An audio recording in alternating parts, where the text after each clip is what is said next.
బంగారంపై పెట్టుబడి పెట్టండి. అది మిమ్మల్ని ధనవంతులను చేస్తుంది అనే రాబర్ట్ కియోసాకి చెప్పిన మాటలు ఇప్పుడు నిజమవుతున్నాయి.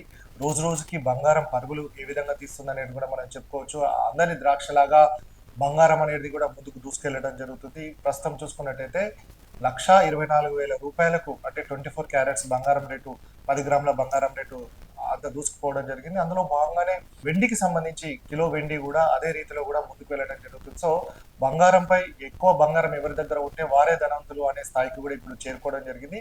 బంగారంతో పాటుగా వెండి పైన కూడా ఇన్వెస్ట్ చేస్తే మంచి ఫ్యూచర్ ఉంటుందని కూడా రాబర్ట్ కియోసాకి కూడా చెప్తున్న నేపథ్యం కనబడుతుంది. సో ఇందులో భాగంగానే బంగారం కావచ్చు, వెండి సంబంధించిన ఇన్వెస్ట్మెంట్ ఏ విధంగా చేయాలని దానిపైన ఆయన ఎక్స్ ఖాతాలో పోస్ట్ చేయడం జరిగింది. ఆయన గతంలోనే బంగారం, వెండి పైన ఇన్వెస్ట్ చేస్తే ఏ విధమైన లాభాలు ఉంటాయని చెప్తున్న నేపథ్యం ఉంది.